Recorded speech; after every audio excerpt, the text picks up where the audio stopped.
Welcome this evening to Campaigning Together, our regular get together for campaigners.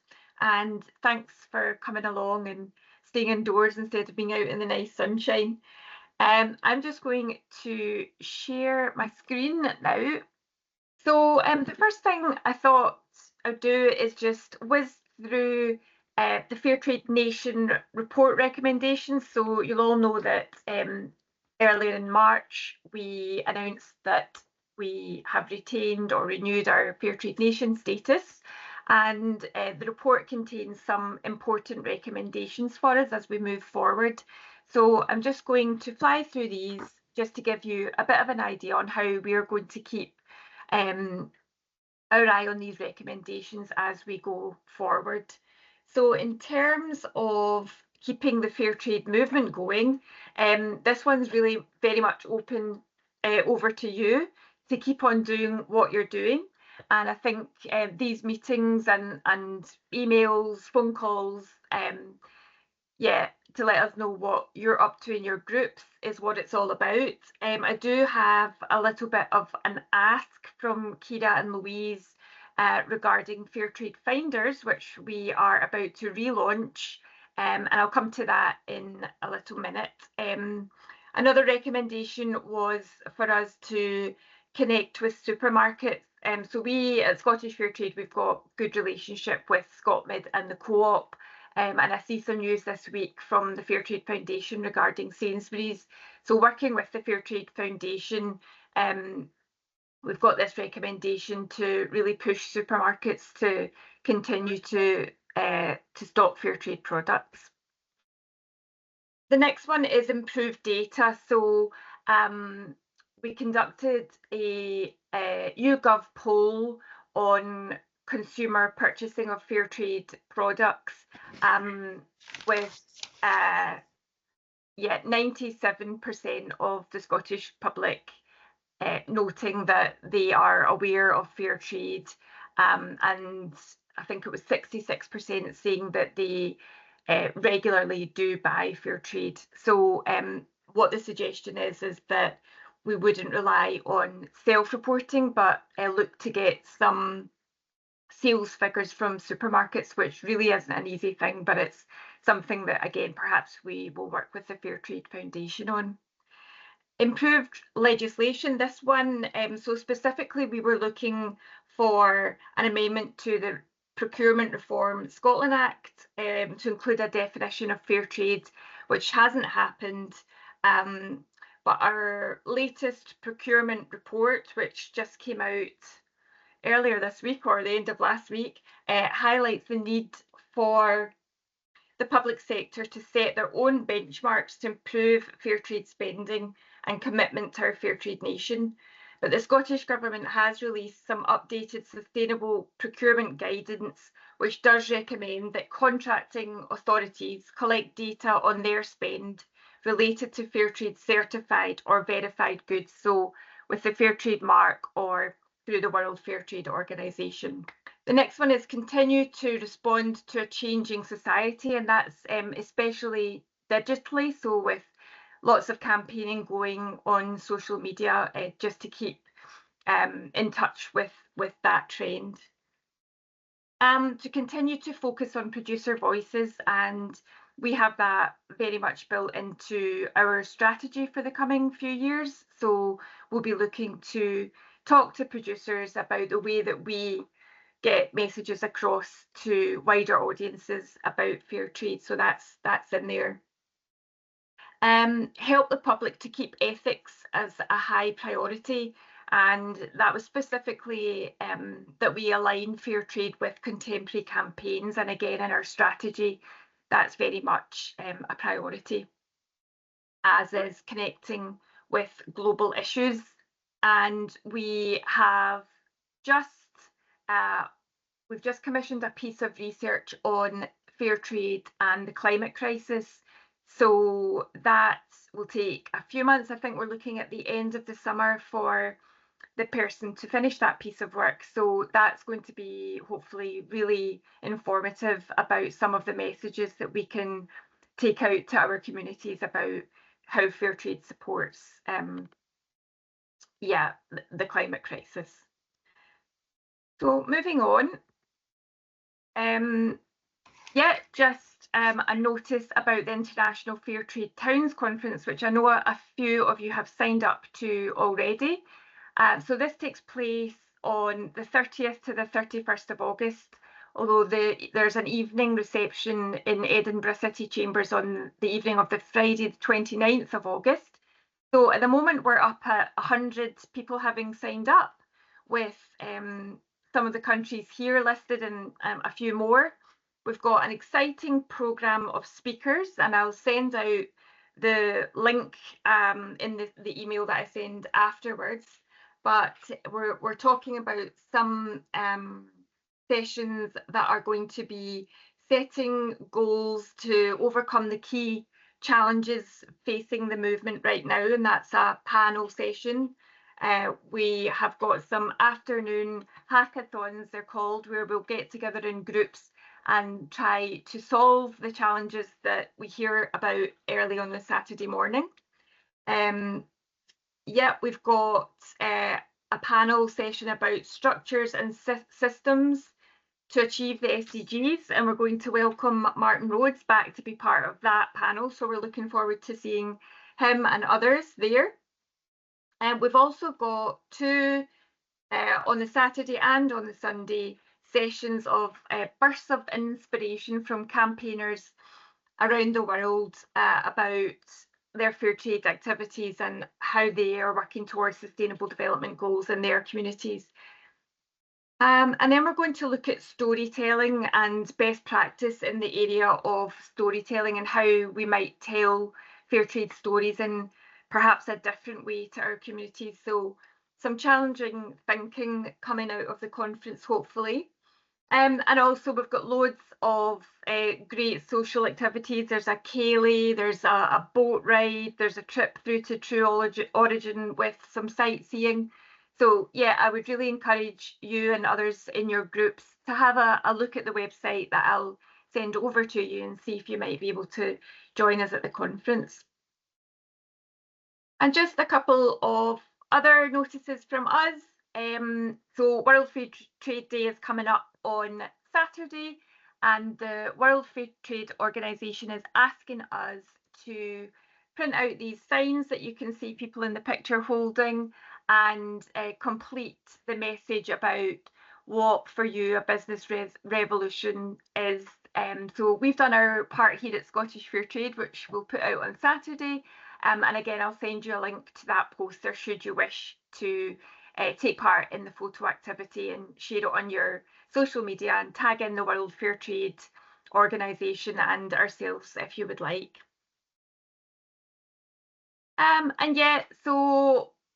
The Scottish Fair Trade Awards have been judged, and we are hoping to announce the winners in the 5 categories on Friday this week. So that's been really exciting because it was a wee bit different this year, looking for words, pieces of art, little video clips, and we've got those. So those will be shared on Friday. And this brings me to Fair Trade Finders. So you might remember on our old website, so that was just over a year ago that we switched websites, we had Fair Trade Finders, which was a map of Scotland, and you are able to fill in a place where you found fair trade products. So we are relaunching, and it's got a nice new look and is a bit more user friendly. So that will come out, and what we're asking, along with the shops that you might find in your local area that are stocking fair trade, is if you might be able to have a look in your local museums, galleries, theatres, music venues, cinemas, events and festivals. So a big part of our strategy this year, and that came from the Fair Trade Nation report, is engagement with the cultural sector. So we're looking for you to see whether you can spot fair trade either in the shops in these places, if they have them, or being served, so coffee and tea, sugar, that kind of thing, and to add them to Fairtrade Finders, which I will launch probably next week. So I will send you the link to that when I email it out, and you can get adding basically. So if you come across any problems at all with adding to Fairtrade Finders, just drop me an email. And also Kira is asking if you find nothing.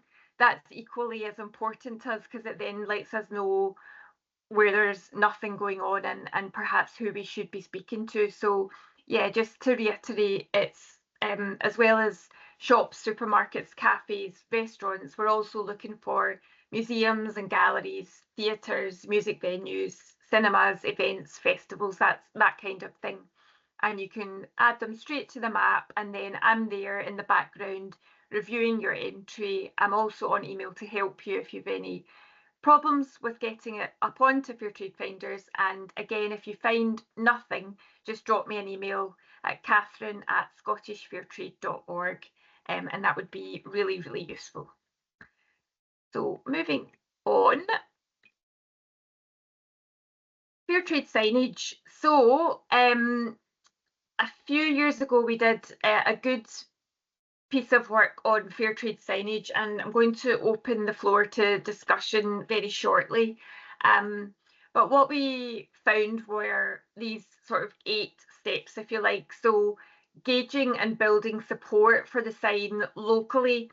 So I've also had some input from Linlithgow and from the Edinburgh group, with Linlithgow specifically suggesting that at this stage, getting support from local councillors and indeed the community council would be particularly important.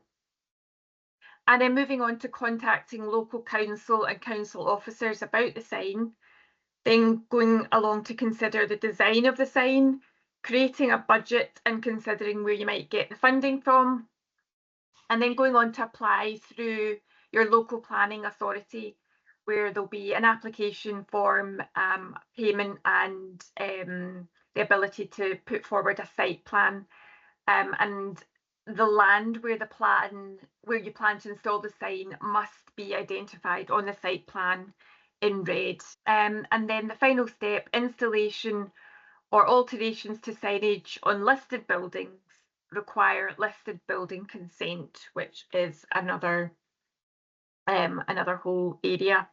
So these were some 8 steps that we came across, but I know that there's been some difficulty by some groups in getting signs, and the Edinburgh group has let me know that they were told that the signs that they have currently are fine, but should they need replaced, there could be a bit of an issue there. So I think, yeah, definitely building support with local councillors looks to be kind of crucial. So let's move on to a bit of a discussion about road signs. So I'm going to just stop sharing and just ask you to come in and please just give your experience on road signs if you have any.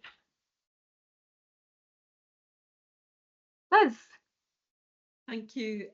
So that's a really helpful checklist, I think, for signs, I'm afraid, that are not road signs, for just wee plaques and things like that. We actually came a cropper at point 2 for a road sign, which was where we were told that there was signage clutter and that there were guidelines that the Scottish Government had issued, which was that you weren't allowed to have these multiple signs, and you weren't to have, you know, these sort of things that say best town and all the rest of it. And so we never managed to get beyond number 2 for a road sign. And what they did was they said, why don't you put a sign up somewhere else? And all of these other steps, you know, would have applied then. But to have a road sign, and I know, you know, when I go into Edinburgh or I go into Perth and Kinross, I think it's at Haddington. I saw one. It seems to me there's lots of other places have got them. So I can't understand why we can't. Why have they been able to get round or get through Scottish Government national advice? Or what is the national advice? And is it just that our roads people are being particularly perjink about not allowing us to have a fair trade zone sign anywhere? So particularly anybody who's got a sign up in their village or city or region, I'd love to hear from you about just how did you get through your roads transport engineers. Thank you. Thanks very much, Liz. Yeah, is there any input in response to Liz's question there? Jeanette and Maureen next. Yeah. We're South Queensferry, and it really annoys us as you go over the bridge. It says "Welcome to Edinburgh." You know, we're fair trade, and I think no, we were the first Royal Borough to be a fair trade group, and we've had councillors, we've had I've even spoken to Martin about it, and it's been on our agenda for the last, I think, 5 years. We keep putting it forward that we really need to get it. However, Cala Homes are building in Queensferry, and they give money out to good causes. So we've spoken to the chap there. So I don't think we'll maybe get a sign, because I think that might be too much. But we're hoping maybe we might even get a tub or something. Like Linlithgow, when you go into Linlithgow, they've got flowers and they say "Welcome to," this is a fair trade town. And as you say, Liz, I don't know how they got that, because they've had it for ages. But I think they got, because they're in West Lothian, and they're I don't have anybody from Linlithgow here tonight, but they get money from their council as well. So I think they're very involved with their council, whereas our council doesn't bother about us because we're part of Edinburgh. But it's just very frustrating. So we feel for you, Liz, because it is frustrating, and you just think, we're not in Edinburgh, we're in Queensferry, you know, put the sign a wee bit further down. But I mean, our council's really supportive in lots of ways. It's just the roads guys just keep citing this Scottish Government guidance about signage clutter. We've had the councillors and everything, we've had photographs, we've had everything. We have too. However, maybe you never know. Watch this space. But it's just frustrating. Ian from Linlithgow, he said that he wasn't around when Linlithgow got that fair trade sign, but that he's saying not to mention Transport Scotland's firmer stance on what is and is not allowed on road signs. So it's looking like it might just be at different times. But sorry, Maureen, you were going to come in. I'm from Straven in South Lanarkshire, and right at the start we had a sign up which said Straven, the first fair trade town in Scotland, in brackets, with Aberfeldy, which we were.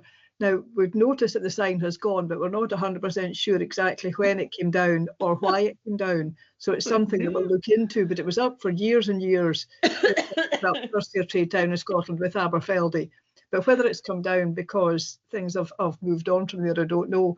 But looking into just the whole thing about signage, it's I'm reluctant to say too much, but looking through all the different bits as a group to celebrate 20 years as a fair trade town, we've looked into installing both a mural and a bench for fair trade, and it is currently, we've been through we've identified a building, we've identified a site for the bench, we've spoken to the landowner and the occupants of the building, we've spoken to planning permission for both the mural and the bench, and we have applied for a grant.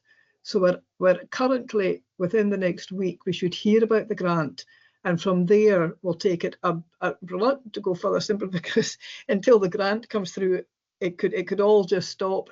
Now, I have to say, we have been, I think we started this not quite in we were 20 years of fair trade town in 2022, but that was just after COVID, so we were very late. So we did something very local for the actual thing, and then started the planning. So it has been almost 3 years in getting all this on the ground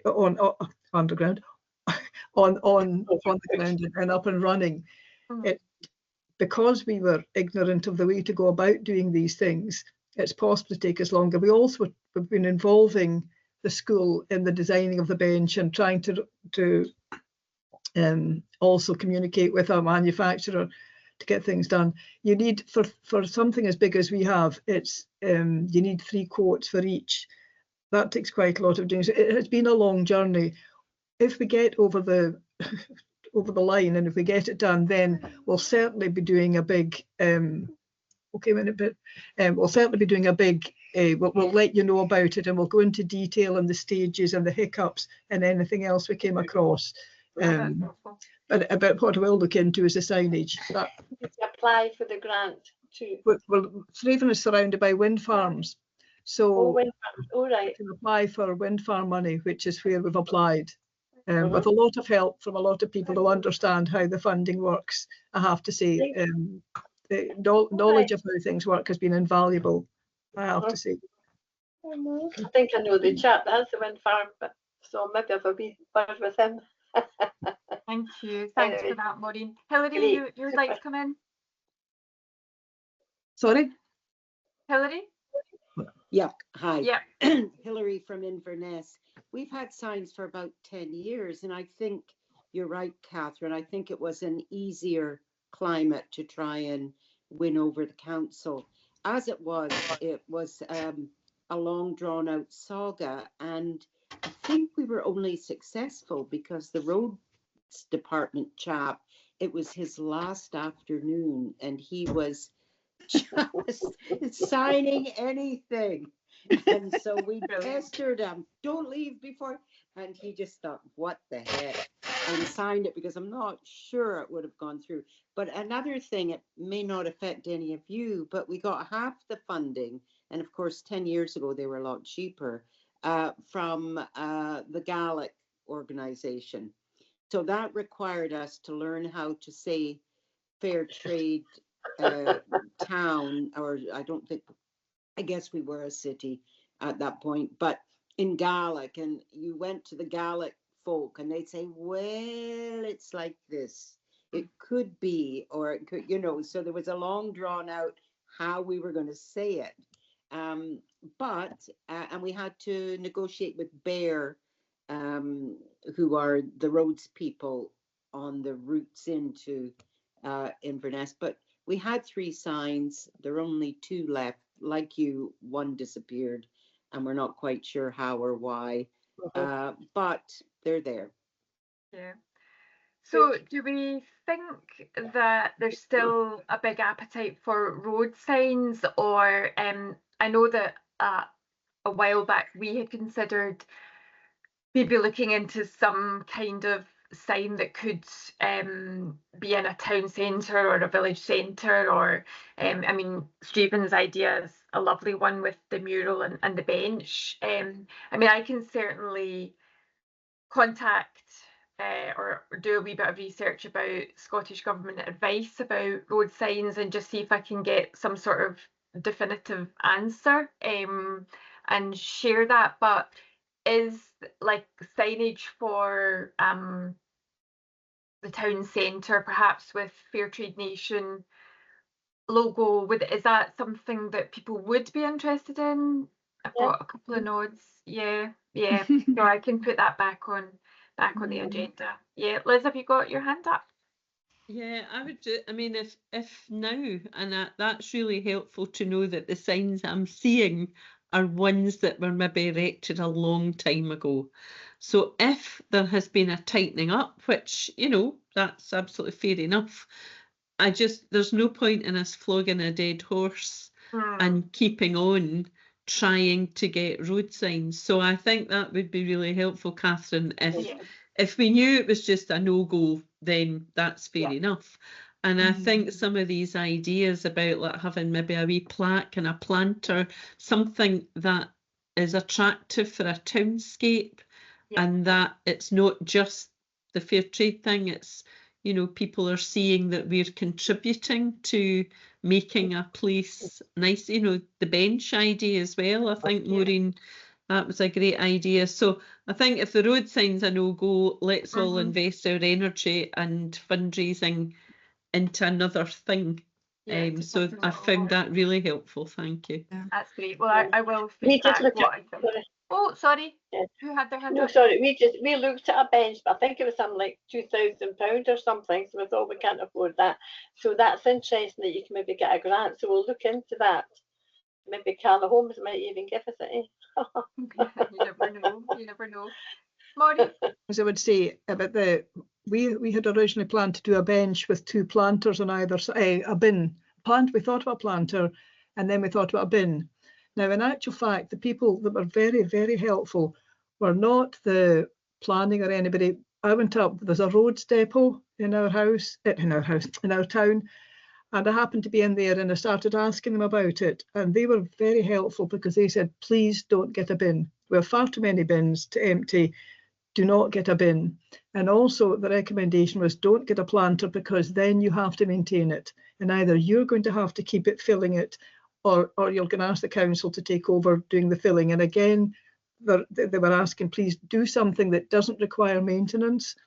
And I say they were the ones, funnily enough, it was the Parks Department, it was the Straven local guys who arranged for me to meet someone and we went round the town and they said, here's a good place to be it. And they were the ones who recommended the manufacturer for the bench because they've had other ones installed for particularly Remembrance Day. And so it wasn't actually the planning department people, but the people to speak to are the people who are maintaining them and putting them in, and they have agreed to do the installation for the whole thing. So they will do that. They have said they'll do the installation for it. So they say that advice is something that definitely doesn't require maintenance, which also took us off doing a wooden bench because our Straven Park has a lot of wooden benches. And again, the parks folks said that takes maintenance.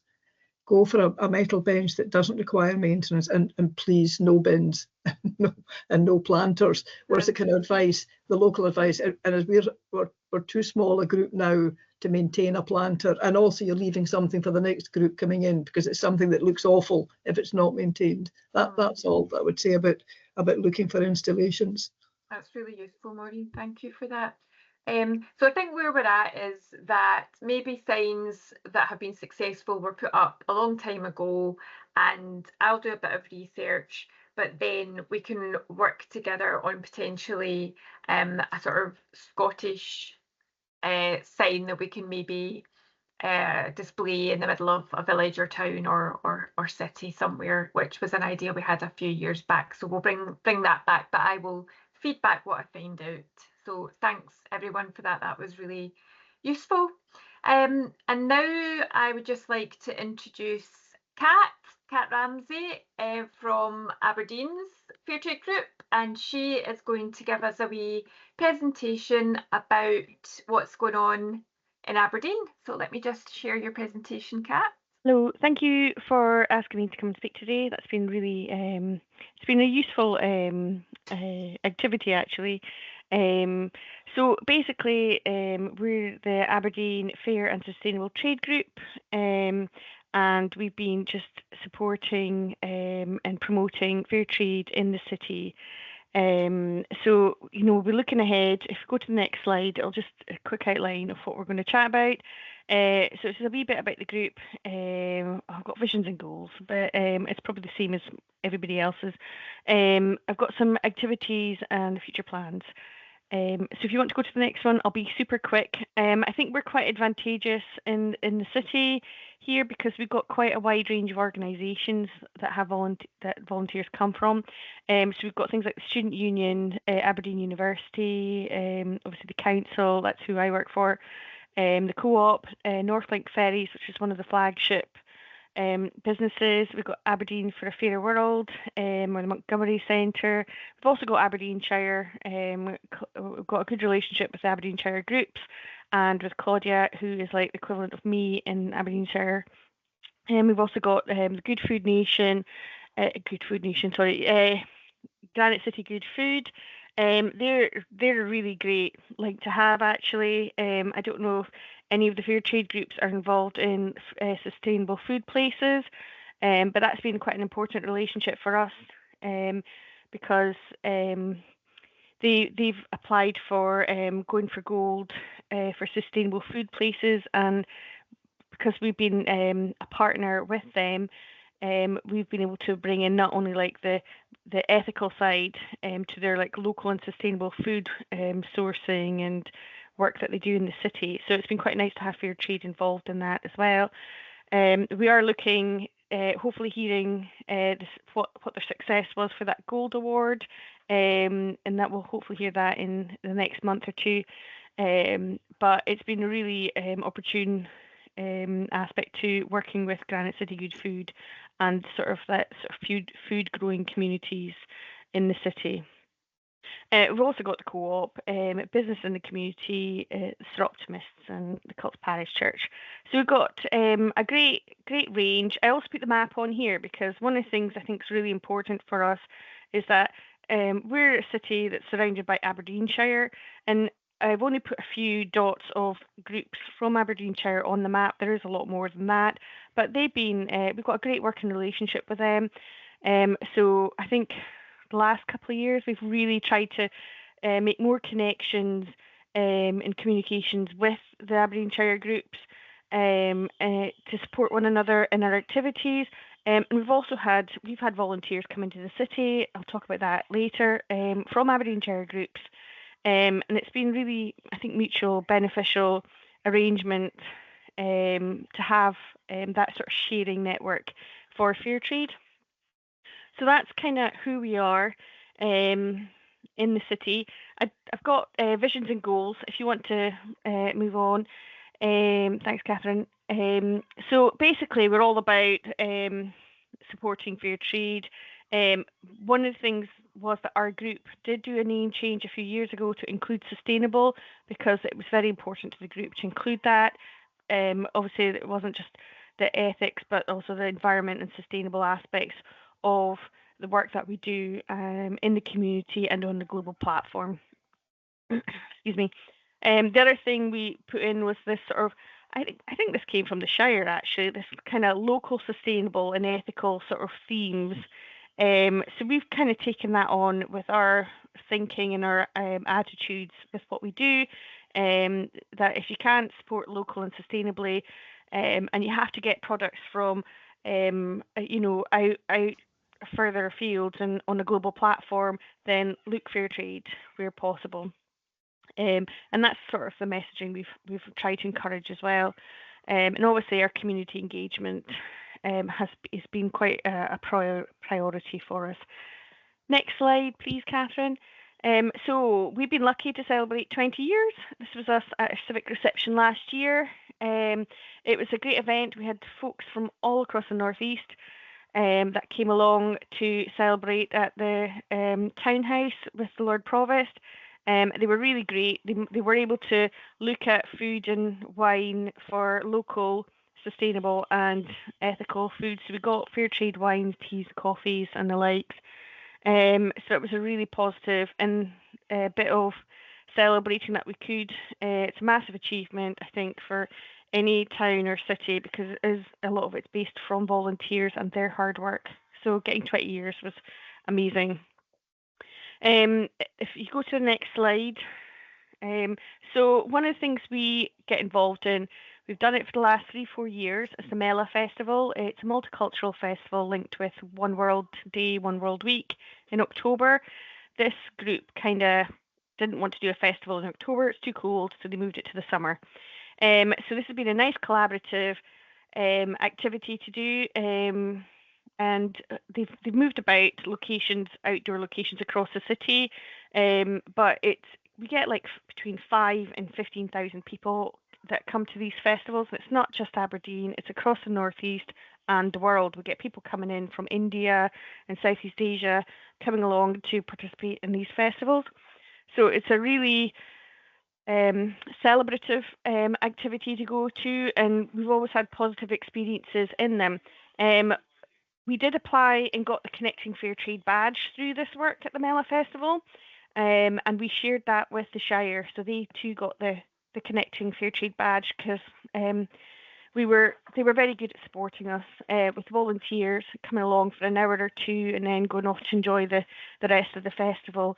So we shared that with them, and we also got at the last year at the last festival, Aberdeen for a Fairer World. They've done a lot of work with Andy at Cool Schools, so they had some funding left over and they got some jumpers, and that was quite nice to have a opportunity to kind of promote the jumpers as well for members of the public.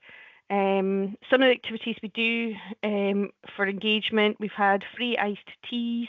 We didn't tend to go around food because of the sort of health and safety aspect to it, but we got away with iced teas, fair trade teas, made up in big like vats that we just brought compostable cups and put fair trade stickers on and handed them out, and that was great conversation starters.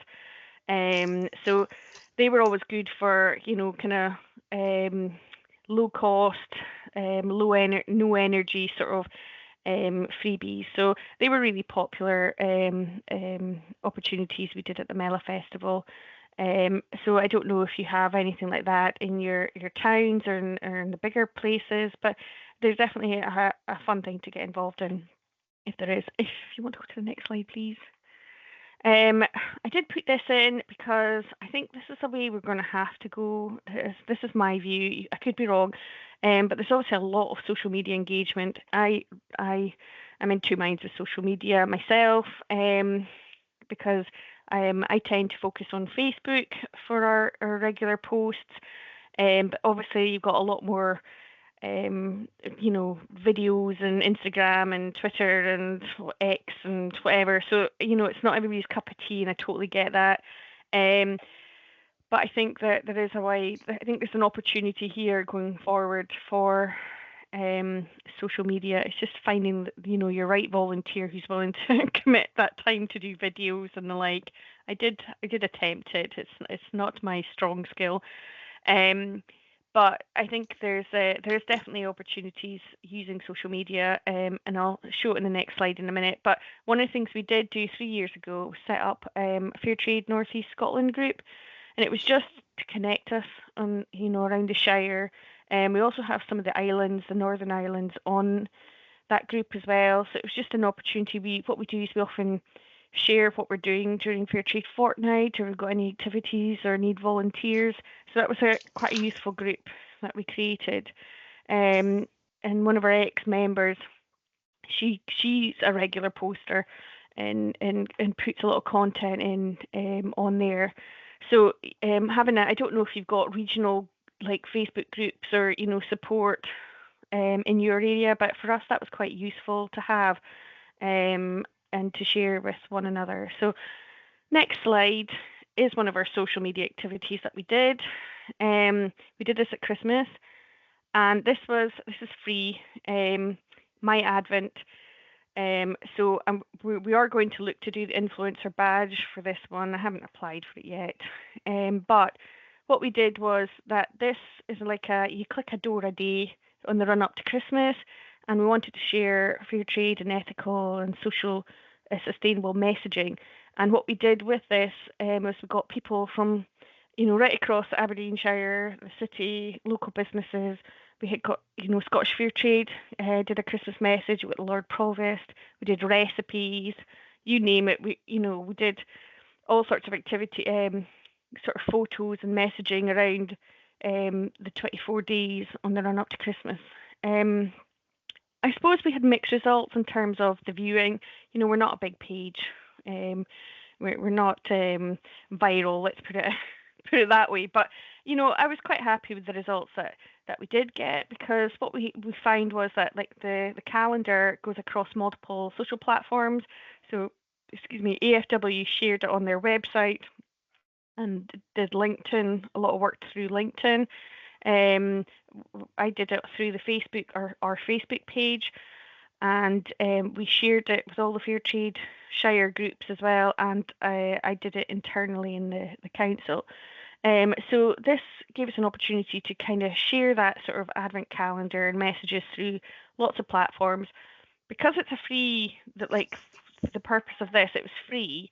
They do obviously have a business account, but the information that you can get from them is quite limited because it's free. So we only know, over the 24 days we had 600 views. It's not actually a lot when you think, well, if somebody looked at that one person over 24 days, it doesn't add up to much really. But we don't know if it was 600 different people or 600 views and it's multiples of the same people.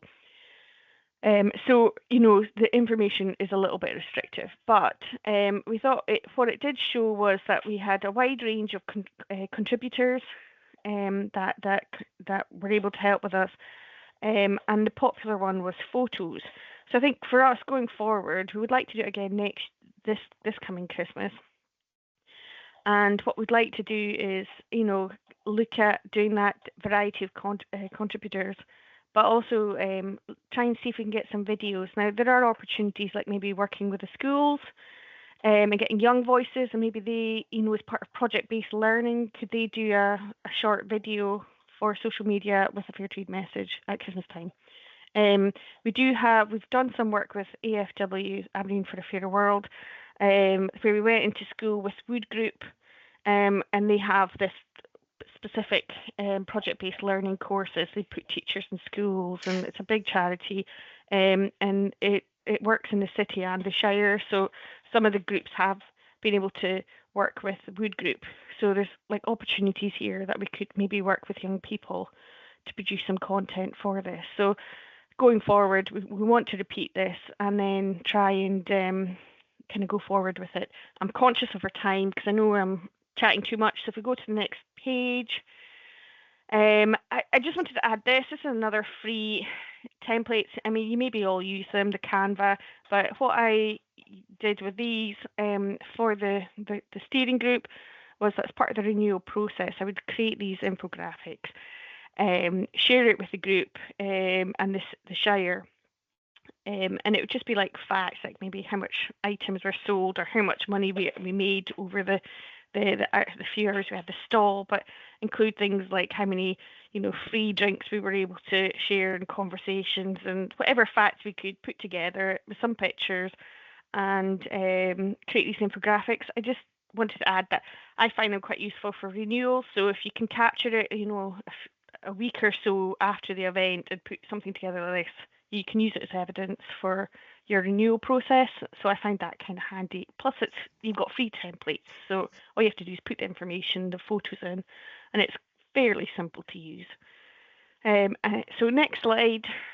For us, the conclusion, we'd like to do more events. We do have a limited number of regular group attendees,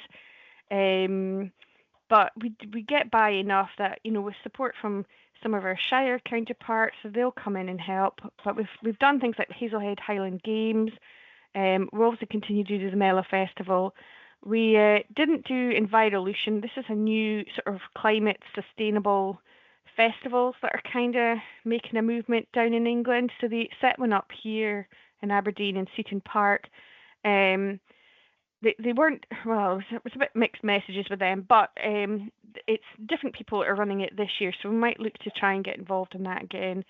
And the other thing we were looking at, and interestingly enough with what Catherine was mentioning about the Fair Trade Finders, so we were looking to do the Tall Ships Festival. It's coming in June in Aberdeen, but I don't know about you, but some of the stall costs to run in events are quite high. So, and we don't have a budget or make money. So, we're often, reliant on donations or outside the box thinking. So we can't do a stall for this year. But what we have been lucky is, because I work in the climate team in the council. So we've been, as a sustainability officer, we've been able to input fair trade into some of the work that we're doing for the tall ships. So they've got a contractor that's taken in all the vendors. So they've said fair trade, Rainforest Alliance, and so on. But we do have the stickers. We've got some of your stickers that I've still got going here. And some of the really old ones, I don't know if you remember them, but with the fair trade logo and that you put in your shop windows. So we got some of them still there going about. They are quite old, I think. So we've got them that we were trying to put up, and we said a minimum, our group said a minimum of one product, fair trade, you know, and that's how you can get your sticker. That's what the group had decided. So we're going to look to see if we can get some of them put up in the festival, and there is some comms going out for the sustainability and fair trade products that they've got under their contract. So we are getting some fair trade things in the festival this year.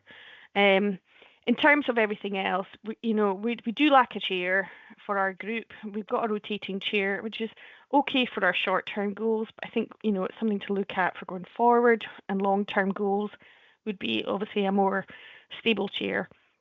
The social media side, I think there's definitely an opportunity to develop more. It's just finding that person with the right skill base, and, you know, looking at those opportunities that they can do. I think digital badges helps drive us a little bit in that short-term goals. So that's what we've been looking at.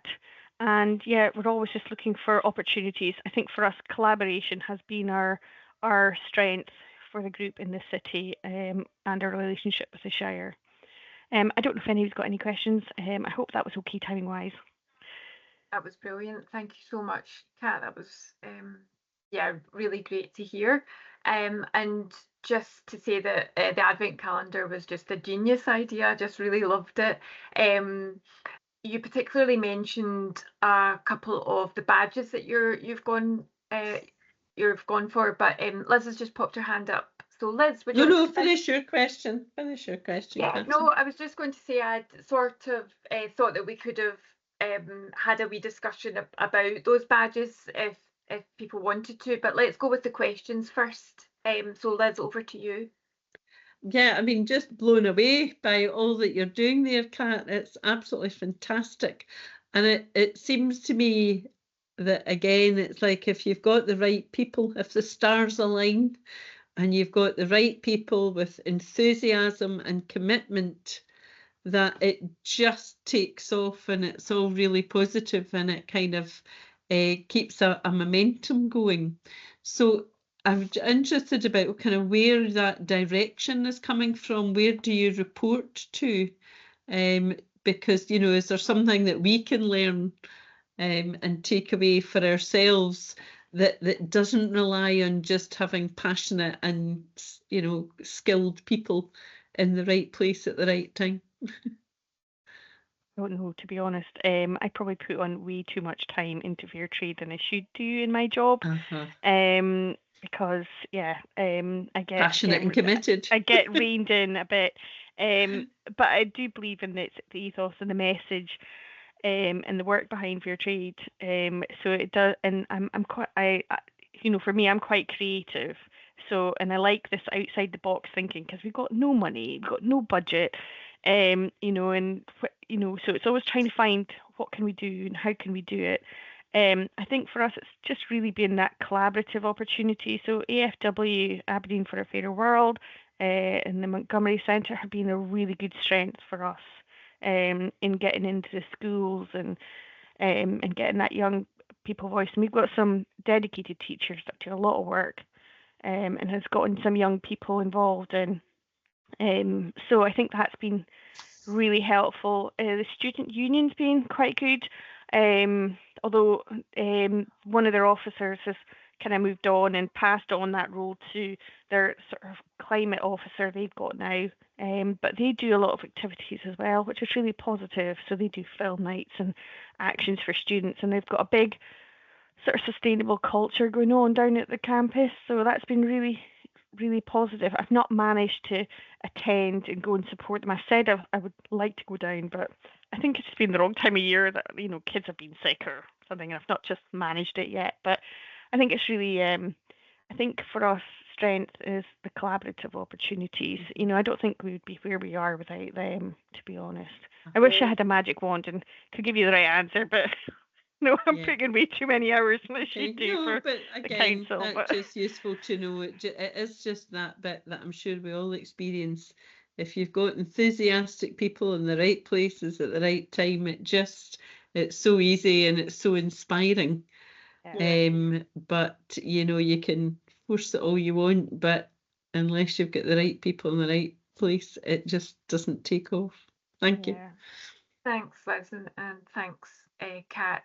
Just one question is, we've stuck, so far we've stuck very much to fair trade, but in Straven we have a fantastic organisation called Climate Action Straven, and they've been in the national news because they campaigned, and we now have a direct bus that goes from Straven to Glasgow and back, obviously, and it's run, we now have 3 buses and that run 10 or 12 journeys a day. It started with 2 or 3, and it's been running for a couple of years, and they've won awards for it. It's run by Climate Action, but our bus passes work on it, which is amazing. But they do a huge amount of work, and we meet in their premises and we keep close contact with them. And I think when Scottish Fair Trade launched their wee media thing, we met in the CAS premises involved. But getting them on board, they do so much in climate action that getting them on board to help us to do our events is difficult. We're still on our own doing that. The other thing, a question we'd like to ask people who run stalls, I've tried to stick to selling goods which have the Fair Trade mark, but increasingly up comes, if you key in Fair Trade, up come organic goods and sustainable goods. So that I'm at a slight dilemma as to whether to include in things that are organic, do I include them under the Fair Trade banner or not? At the moment, I sometimes do, but in the main don't. That's another thing. And the other thing is, one of the things we did for 20 years is, can you see that there?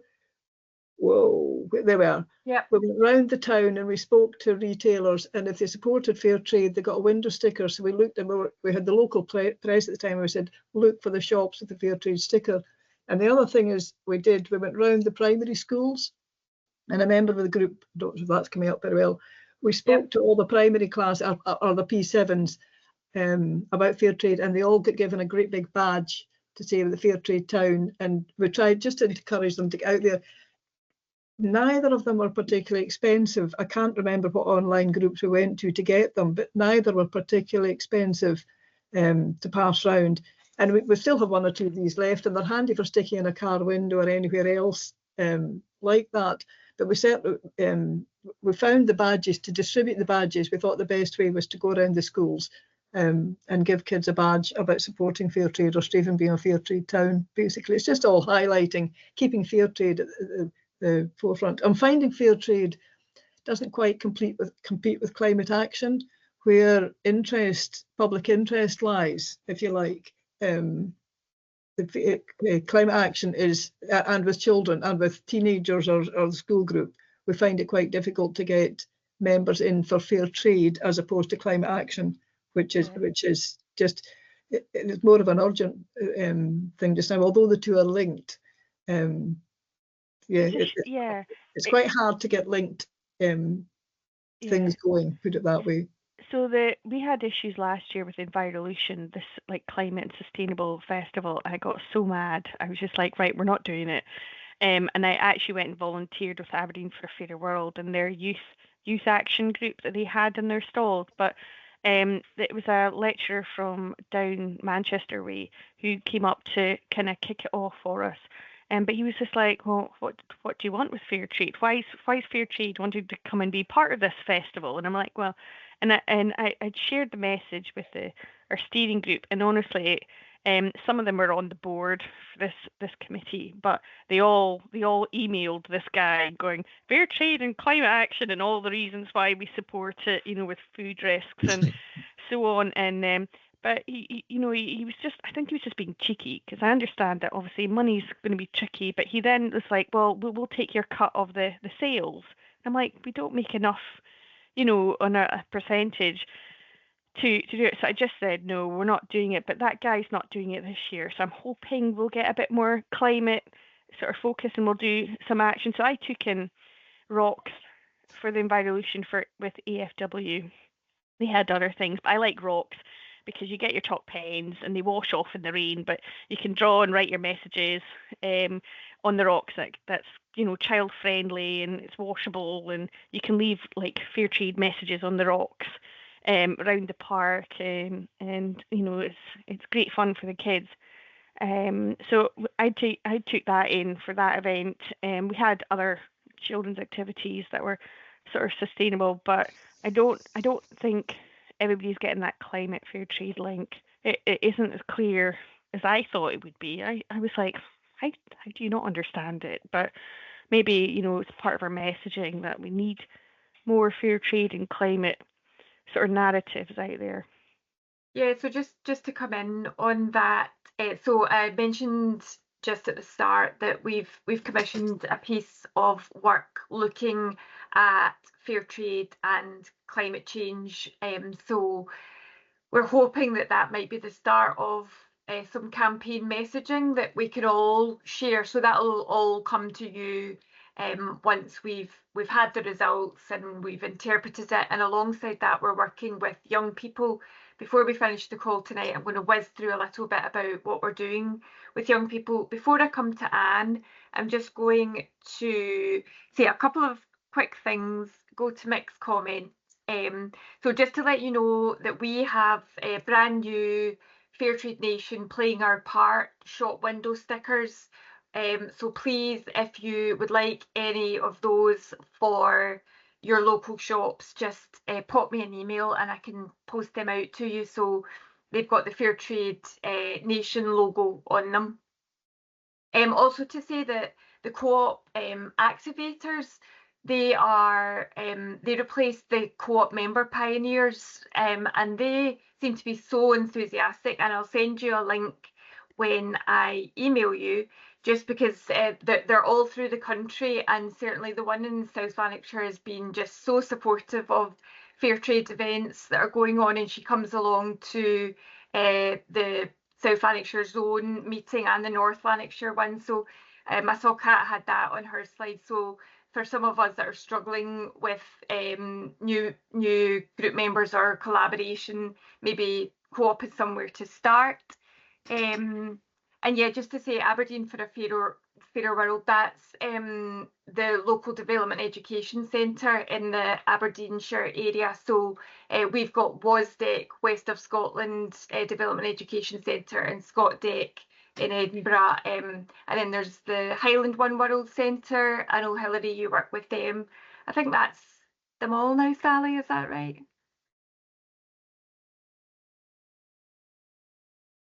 Well, there's still the One World Centre. We're still doing lots of fair trade going. stuff. Yeah. Going. Well, Great. certainly the Dundee Fair Trade Forum. Well, I'm the sort of the link between the Dundee Fair Trade Forum and the One World Centre. Excellent. Good. Thank you. Mick is saying, Kat, have the Aberdeen Quakers been in touch? Yeah. We did. So I couldn't go for the tour on the day, but there was a proposal to use the Quaker building.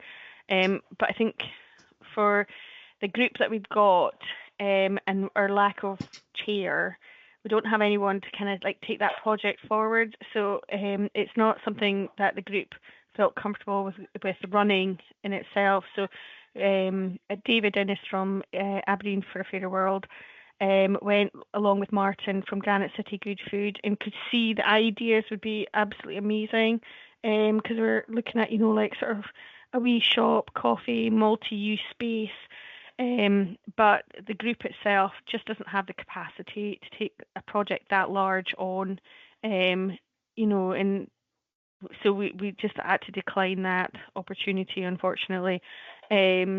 But it was really interesting to see this. We've got quite a mixed range of people in our group, so it was really positive to kind of hear that and, you know, have that interest. But I think until we get a chair with long-term planning, we're going to struggle a bit with the sort of bigger projects. But you know what we do right now is kind of like we go like quarter to quarter almost at the moment.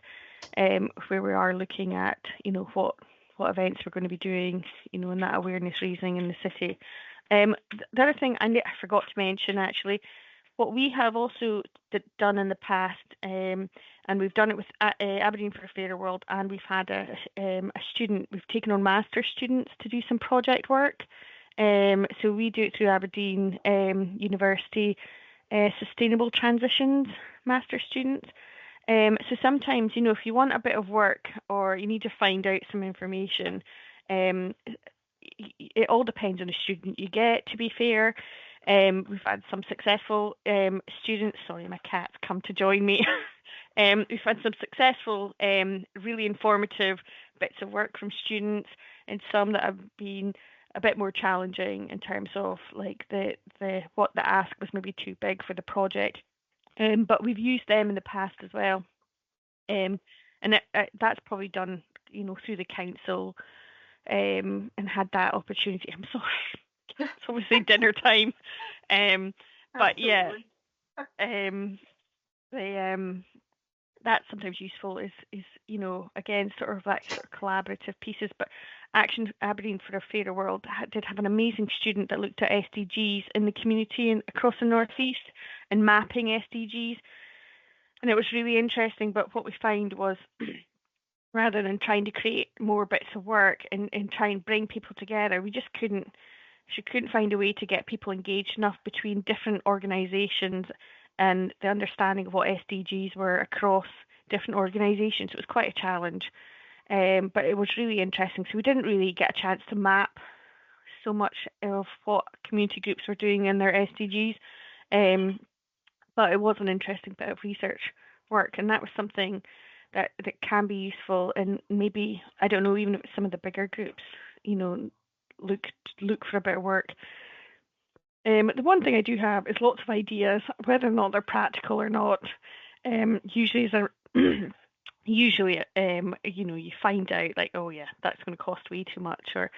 But one of the things that got me thinking that we're discussing today about was the signage, and I find really interesting was that, you know, maybe we're past the point of signs on the roads. Maybe we've got to think outside the box. But I don't know if you guys have like the art installations, but we've got new art that happens in the city, and it's a big, massive council. I don't know what's involved, but I'm like, could we do like a fair trade new art where you got this sort of graffiti on the walls, and if there's opportunities. And I know like some outreach youth work often do sort of graffiti sponsored work, and maybe there's a collaborative opportunity that could be done with fair trade art in the town, or something that could help bring that messaging around. It just got me thinking. Love that idea.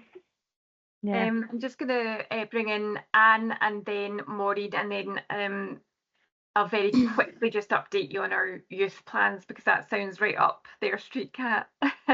Anne? I just wanted to say that I'm a member of AFERD in Aberdeenshire group, and Lisa's on tonight as well. And we're just so lucky to have Kat in Aberdeen City and Claudia in Aberdeenshire. And between the pair of them and meetings that we have together and email communication and everything else, it really has brought us all together. So, you know, just a big thank you to you, Kat and Claudia, for everything that you do. Yeah, you've got a lot of energy, Kat, and some really great ideas. Thank you for sharing them this evening again. Really, really brilliant. Maureen? Just very quickly, two things came up when you were talking about the artworks. The reason for the getting started on the mural is that Straven actually has a mural trail. There were 5 murals through Creative Straven, a different group. And originally we were allocated a wall, and the next batch of the Straven mural trail, it kind of took legs and grew into a much bigger thing. And that's where we are. But it did start with a group called Creative Straven and a mural trail, which I think around a town, if there anything like that going, to get a fair trade one in there is brilliant. The other thing, we're now looking towards 25 years as a fair trade town, believe it or not. And one of the things that we're looking into but haven't done much on is talking about signage. When the scouting group in Straven were 100 years old, they had bunting going around all the lampposts. And so we're looking into getting bunting for a specific thing, 25 years of fair trade town, but also for signage. I wonder if you could get permanent bunting on lampposts, set permanent signs on lampposts around the town centre or something, talking about it. That might be a goer. Again, I haven't costed it. I'm not sure how the Scouts did it, but I'll find out. And for that, just different ways of doing the same thing, is that we're bringing fair trade to people's minds. That was all. Lampposts are under street furniture, I believe.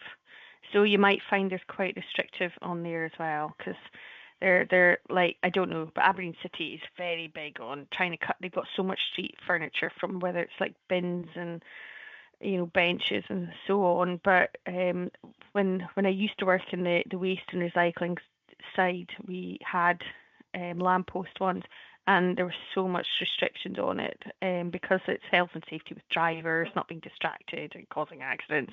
And there'll always be one person, crashes a car because they're busy reading a sign or whatever on a lamppost. But it is worth asking for sure anyway. But you might find that there's a bit of restrictions like the road signs when it comes to lampposts. Sorry, don't want to.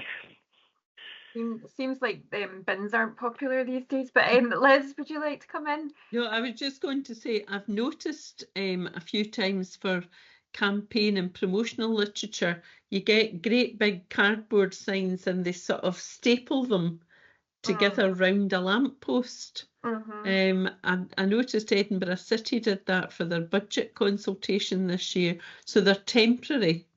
But they must be allowed, because I've seen them in more than one council area, so I'm guessing they must be a new thing that's health and safety compliant. But Maureen, I've no idea how much they cost, but clearly it is something that councils must allow round about lampposts. So I love the idea of the postbox topper, because I think, again, they're really topical, they capture imagination. So I think this is a great example of creative thinking. Yeah, absolutely. Maureen, would you like to come in? Just very quickly on the toppers, there's a group in Straven called the Ninja Knitters and Crocheters, and they do a huge amount of artwork. We've currently got a lovely spring flower on a lamppost, funnily enough, in the common green in the centre of town. They've got flowers. They have, I think, they're considering that they'll do one for us for 25 years. But I asked them specifically about a postbox topper, which they've done, and they usually go on to the news because they're absolutely amazing. But they've said they're not doing them anymore because they got vandalised. And they said basically it's a huge amount of work, and if it gets vandalised, so unfortunately we won't get our postbox topper. But if other towns are doing that, they are fantastic, and everybody loves them, absolutely loves them. There's no two ways about it. Brilliant. So I've just let the discussion go on, because I think that was really fruitful and useful. I'm just going to finish off really, really quickly. I don't want to keep you much longer at all. I just wanted to update you on what we're doing here at Scottish Fair Trade with young people. But I've mentioned the research, and we've also, so yesterday we appointed a group of 8, what we're calling young fair trade advisors. So they're all around about the age of 18 to 24. And they are going to work with us, along with 2 interns from Glasgow Uni, to consult with a wider group of young people about what with fair trade resonates with a younger audience. So what we hope to get at the end is some sort of campaign, and also a call to action. So it won't just be something that we just share on social media and that's the end of it, but that we'll maybe have a wider group of young people that can join meetings like this, or that will be the start of something, a kind of youth engagement with fair trade in Scotland. So we're at the very beginning, but I'll give updates on how the group's getting on as we go along. But Louise and I are going to step to the side, and it's going to be completely youth-led, so the interns working with the group of young advisors. So that's so exciting for us. And then just to let you know that we did some research. I'll fly through this and you can look at it in your own time when you get the presentation. But Scott Pulse did some research for us. I think we ended up with around about just under 900 respondents between the ages of 16 and 30. And you can see there that economic problems in the UK, job insecurity and low wages is currently what's most important to the age group, followed by inequality between rich and poor, and then climate change. Moving on quickly, would you be less likely to buy an item of clothing if you knew the workers who made it had not been paid a living or fair wage? 66% said yes, so there is an interest. How familiar are you with the concept of fair trade? So we've got 95% saying that they are either very or somewhat familiar, which is pretty much the same percentage that the Scottish population at large reported. What aspect of fair trade is most important to you? And 77% said that it makes sure people are paid fairly for their work. Whether or not that's what they know and that they're reporting back to us, or whether that is actually genuinely what is most important to them, we don't know. But this group of young people will hopefully be able to give us a little bit more of an insight into that as we work with them. And then second down was that it challenges corporate powers and capitalist structures. So there's some hope. There's some hope. Thinking about a campaign or cause you care about, what have you done in the last year? And 69% of them discussed it with friends or family. 50% signed a petition, and 42% followed relevant accounts on social media. So you can look at that in a bit more detail. And then how do they keep up to date with issues? And 67% is social media, followed by news websites and then TV. I'll stop sharing there, but it has just been really lovely to catch up again this evening, and I think we had time for some really great conversation and exchange of ideas there. So I'll get the next date in the diary for a few months' time, and I'll send round a bunch of links, and I'll do my wee piece of research. And please, if you're looking for any stickers, or if you'd like to let me know what you're up to or anything at all, just drop me a line. And yeah, just thank you for coming along today. Thank you for giving your time. Thank you. Thanks Thanks very a lot, much everyone. indeed. See you Thank later. you. Bye-bye. Good night. Bye. Bye. Bye-bye.